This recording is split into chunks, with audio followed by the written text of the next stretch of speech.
The weather is ideal for this Week 12 matchup in Santa Clara, California. Between the Carolina Panthers, led by Bryce Young, coming off his best game in his young NFL career, and the San Francisco 49ers, led by Brock Purdy, playing in back-to-back games for the first time this season.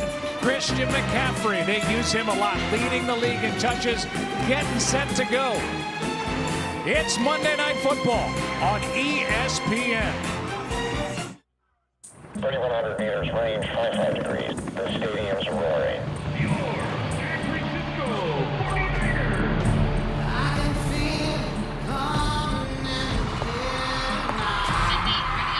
With these two teams, anything can happen. You do or you don't, and we gotta do it. We can do it. Let's go now.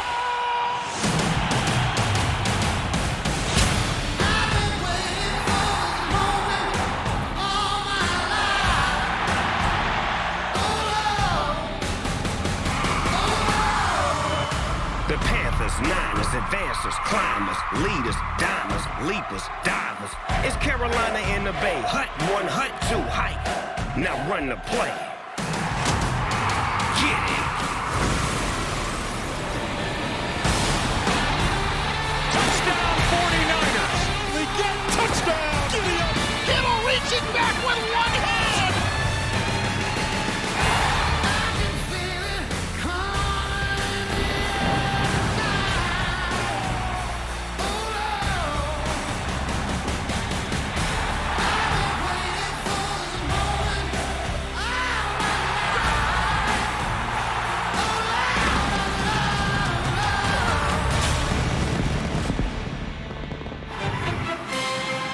It's the end of week number 12 around the National Football League as two playoff hopefuls get together tonight. Welcome to the Progressive Monday Night Kickoff. And I welcome inside the broadcast booth, everybody. I'm Joe Buck. That's the Hall of Famer Troy Aikman. Let's talk about the Carolina Panthers. They are 6-5.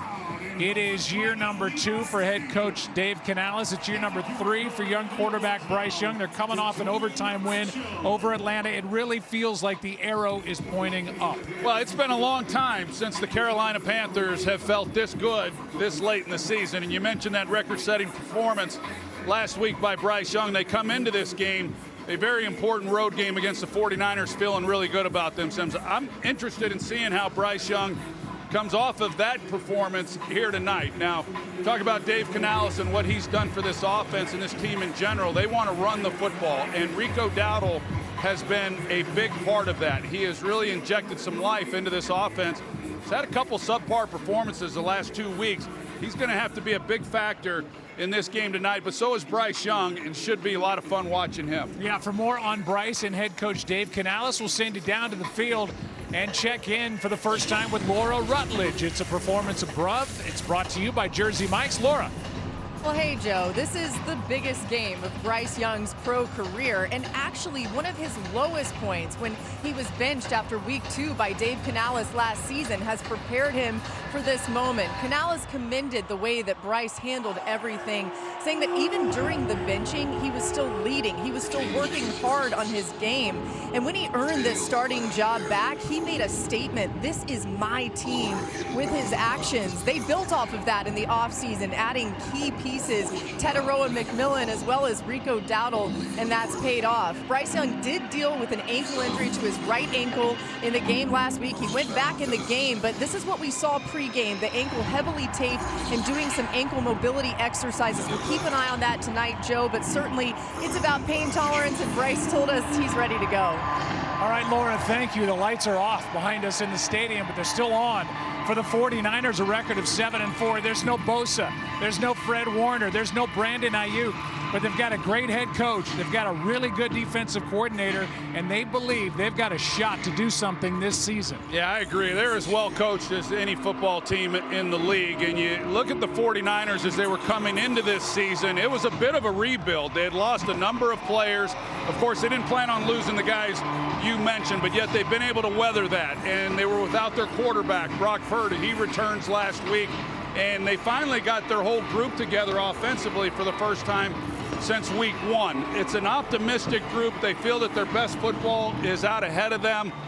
I think they're going to come out and play with a lot of emotion. We're going to see an outstanding performance from the 49ers. Talk about Brock Purdy moments ago. Lisa Salters caught up with the 49ers quarterback. We'll send it down to the field. Lisa. Thank you, Joe. Brock, you've now got a game under your belt coming off of that injury. How's the toe holding up? Yeah, it's feeling great. Obviously ready for this game and had a good week of practice, and I know all the boys are ready for this Monday Night Football. Doesn't get better than this. So. Any limitations at all? No, feel good. We're ready to go. Now, Mac Jones, he played well while you were out, but you said there was never a quarterback controversy. You actually learned a lot watching him play. What'd you learn?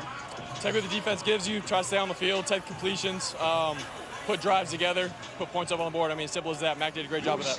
Now, this team has had a lot of success when you and Christian and George are all healthy. You now are. So what are you saying to each other about what's out in front of you right now? I mean, we just got to take it one play at a time, do our job. Just because we're all out there doesn't mean, you know, we're guaranteed anything. We got to go earn it. So we all know that. It's the NFL. It's never easy, and got to go do it. So. Lisa, thank you very much. They know how to make an entrance. You're watching the Progressive Monday Night Kickoff.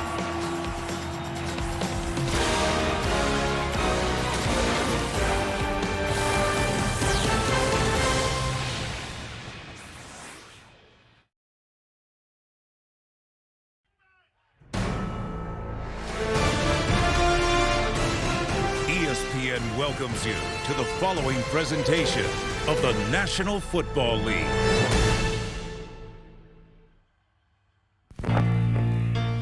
It's not just a song, it's a feeling. For 50 years, this anthem-filled stadiums and sporting events worldwide with a sense of bonding and belonging. So tonight we ask, can these teams do the fandango in the playoffs? You know what we mean. I see a little silhouette of a man. Scaramouche, will you do the fandango? Thunderbolts and lightning, very, very frightening me. Galileo, Figaro. Magnifico! Open your eyes, look up to the skies, and celebrate Queen on Monday Night Football. He can make an entrance like nobody else in the NFL. George Kittle getting the home crowd fired up. Queen's 1975 masterpiece. A Night at the Opera released 50 years ago this week, which included this iconic anthem, Bohemian Rhapsody. And away we go. Carolina won the toss. They defer. That's good news for Panthers fans. 6-0 this season when they win the toss. 0-5 when they lose. Here is Sky Moore on the return, a little different than a week ago when he went down to the 1 in Arizona, and the 49ers punched it in on the